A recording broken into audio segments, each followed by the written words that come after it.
Mana bu yil 2025-yil 29-may sanasida asal olish jarayonini boshladik. Paket sotilgandan qolgan arilardan mayiz kasal olish davom etyapti. Bismillahirrohmanirrohim. Ozgina ikkita romkasini ajratdik. Bularda deyarli mana bittadan eski romka qolgan xolos, ba'zilarida ikkitadan qolgan, ular ham bahorda tortilgan romkalar. Mana tuxumlari, asallari pechatlayapti inshaalloh, xudo xolasa. Mana shu bahorda tortilgan romkasi. Qolganlari hammasi deyarli yangi romkalar. Mana bulardan bir partiya bo'lalari chiqib, ikkinchisiga urib qo'yishyapti. Asallarda qora sedana guludan ishlagan asallarda.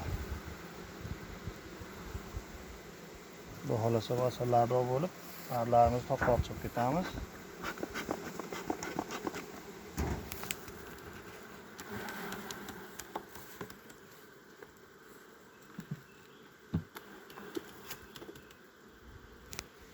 Like boshi sizlardan chiqmasin. Dehqonlarni ham qo'llab-quvvatlab turinglar.